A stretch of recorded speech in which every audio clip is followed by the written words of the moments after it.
आज लोकसभा का चुनाव आने वाला है। ये वही चुनाव है जिसे आपने एक शख्स को चुन करके 10 साल तक एक जिम्मेदारी, एक दायित्व देने का काम किया। 10 साल में उन्होंने क्या किया? भाई को भाई से लड़ाने का काम किया। जिस लाइन को लेकर के वो राजनीति में आए थे, आज उस लाइन को भूल गए हैं। चूंकि चरथावल से मैं विधायक बना, आप लोगों के आशीर्वाद से, हमारे बड़ों के बुजुर्गों के आशीर्वाद से और साथियों के सहयोग से जब मैं विधानसभा मुझे पहुंचने का मौका मिला, मैंने वहां मजबूती से जनपद मुजफ्फरनगर और शामली के लोगों की आवाज को उठाने का काम किया। तो यहां के एक नेता को दर्द हुआ। अब उन्हें लगने लगा कि उनकी लोकप्रियता कम होती जा रही है, क्योंकि उन्होंने जो कहा वो किया नहीं। हर गांव में पार्टीबाजी करने का काम किया, आप आपस में सबको लड़ाने का काम किया।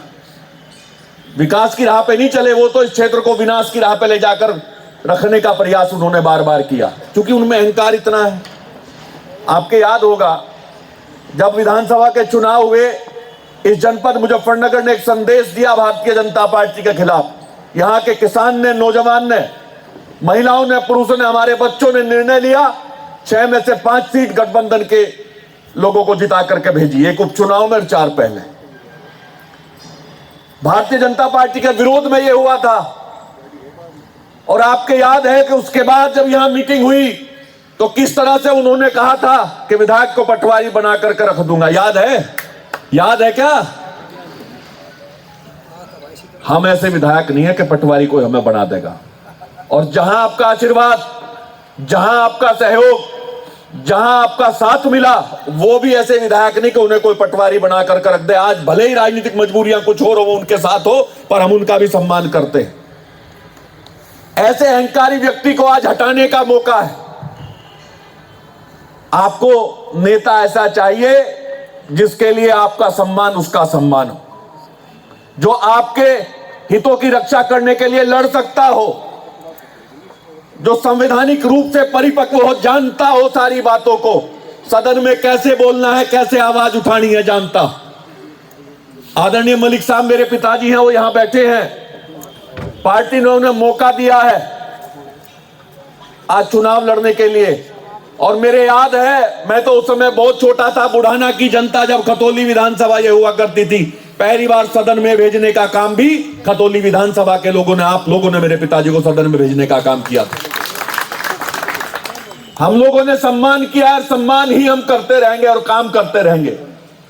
किसी से ना झुके हैं, ना झुकेंगे, ना पीछे हटे हैं, ना पीछे हटेंगे, बशर्ते आप लोगों का आशीर्वाद और प्यार हमारे साथ रहे। बहुत बढ़िया। मैं प्रार्थना करने आया हूं आपसे, एक ऐसा नेता जिसे पूरा जीवन संघर्ष करते हो गया हो, जिसने चौधरी चरण सिंह जी को अपना आदर्श मान करके राजनीति शुरू की हो। हम किसी भी पार्टी में रहे होंगे, लेकिन हम चौधरी चरण सिंहवादी लोग हैं। हम चौधरी साहब को मानते हैं, चौधरी साहब हमारे दिल में बसते हैं। और एक भी काम पूरे जीवन में मेरे पिताजी ने और मैंने ऐसा नहीं किया जो चौधरी साहब को पसंद ना हो, या चौधरी साहब ने ऐसा काम ना किया। वो हमेशा चाहते थे कि सबको साथ लेकर के सबका विकास हो, गांव में बैठे हुए आदमी का सम्मान हो, किसान का मान सम्मान बढ़े, किसान विकसित हो, ये चौधरी साहब चाहते थे। हमारे क्षेत्र में शिक्षा हो, ये चौधरी साहब चाहते थे।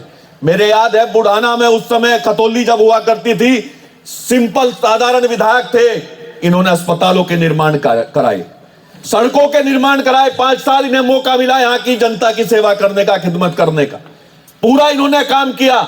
मैं काम के नाते, इन्होंने चूंकि विकास किया है, भाई को भाई से लड़ाने का काम नहीं किया है, इसी के नाते आप लोगों से अनुरोध करने आया हूं, प्रार्थना करने आया हूं कि आदरणीय मलिक साहब को वोट दें और इन्हें चुनाव जिता करके भेजने का काम करें। और जब चुनाव नजदीक आवे तो सोच लीजिएगा, याद कर लीजिएगा वो दिन जब हाथरस में एक दलित बेटी को इंसाफ दिलाने के लिए हमारे नेता बहुत ही सम्मानित है। हमारे नेता आवाज उठाना चाहते थे, उन्हें किस तरह से लाठियों से रोकने का प्रयास किया गया। आपके सम्मान पे चोट करने का काम भारतीय जनता पार्टी ने उस वक्त किया था। याद है, नहीं है? बताइएगा। याद करिएगा वो दिन। हमारे आदर्श, हमारे नेता, हमारे पूर्वज आदरणीय चौधरी चरण सिंह साहब जिस स्थान में दिल्ली में रहा करते थे, वहां बेइज्जत करने का काम भारतीय जनता पार्टी ने किया, सामान उठा करके बाहर फेंकने का काम किया। हम राजनीतिक बात नहीं करते, हम भावनात्मक लोग हैं, भावनाओं से जुड़े हुए लोग हैं। हम अपने पद को त्याग सकते हैं, लेकिन सम्मान के साथ खिलवाड़ ना आपके कर सकते ना अपने कर सकते।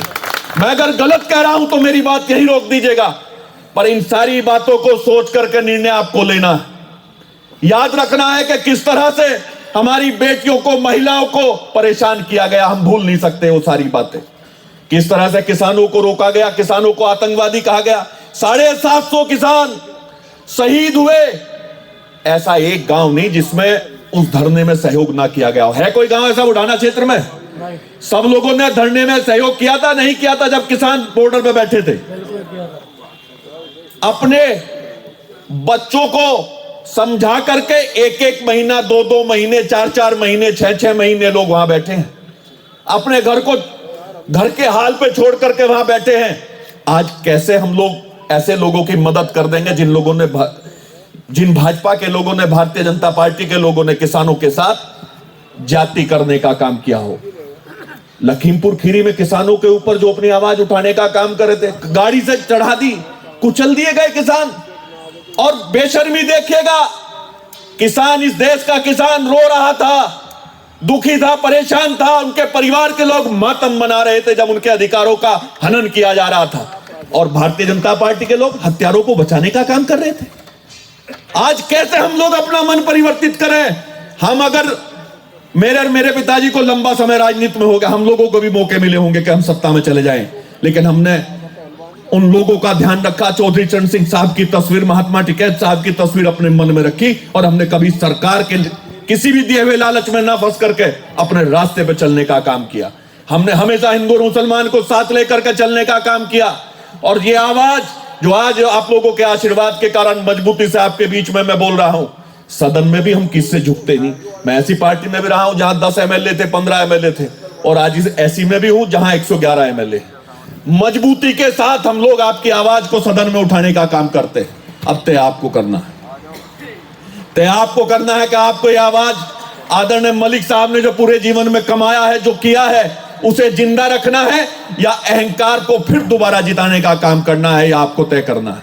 मैं आप लोगों से अनुरोध करना चाहता हूं, मैं उम्र में आप लोगों से, बहुत सारे लोग यहां ऐसे बैठे हैं जिनसे उम्र में बहुत छोटा हूं।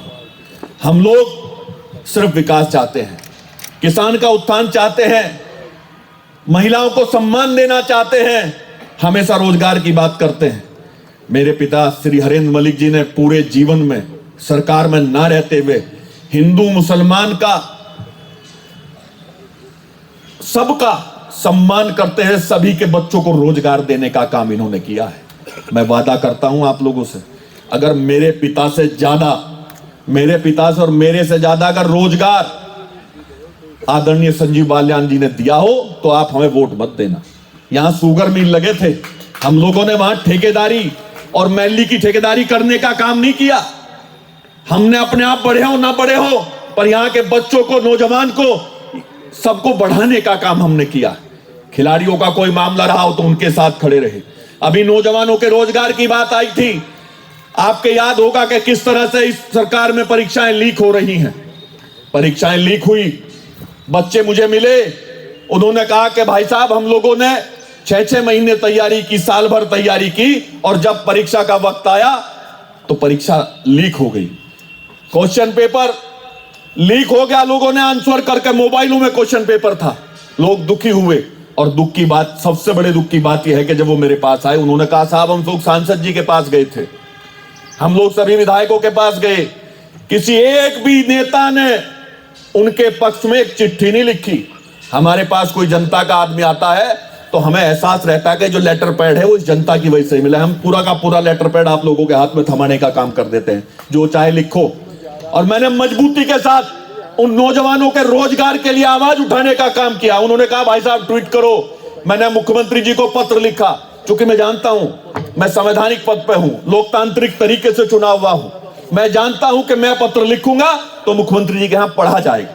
मैंने उनकी आवाज को मजबूती से उठाया और उनका सहयोग किया। और पूरे जिले के किसी नेता ने, जिन्होंने वो बेचारे दुखी थे लड़के। उन्होंने मुझे बताया कि जिन लोगों को हमने वोट दिया आज उन्होंने हमारे लिए एक पत्र भी नहीं लिखा, उन्हें बड़ा अफसोस था। तो मेरी विनती है आप लोगों से, अगर आप लोगों को दर्द हो, हमें दर्द होता है, आप लोगों के सम्मान को चोट पहुंचे तो हमें अफसोस होता है। हम लोग जो भी है आप लोगों के कारण हैं।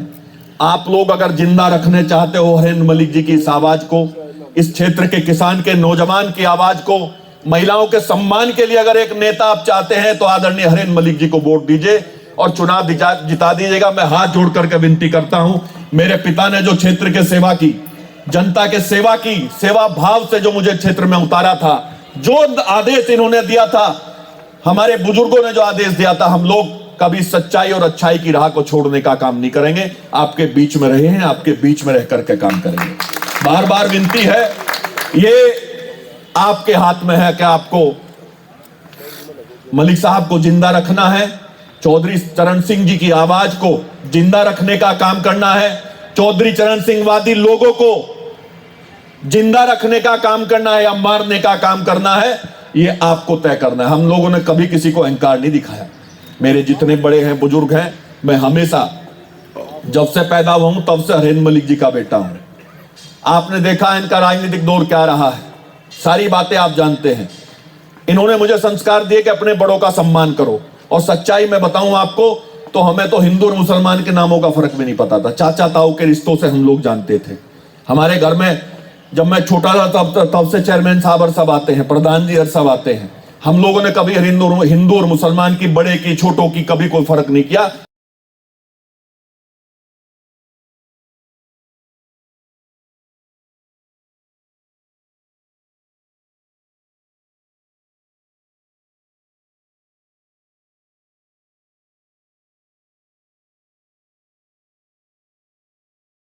चुनाव लड़ा पहली बार, आज गांव की महिलाओं ने, बच्चों ने मुझे आशीर्वाद, सहयोग और प्यार दिया और उन्होंने कहा कि अहंकार के खिलाफ हम आपके साथ रहेंगे। आप में अच्छाई और सच्चाई है और मलिक साहब ने हमेशा सबका काम किया है, सबको साथ लेकर के चले हैं, हम आपके साथ रहेंगे, उन्होंने आश्वासन दिया।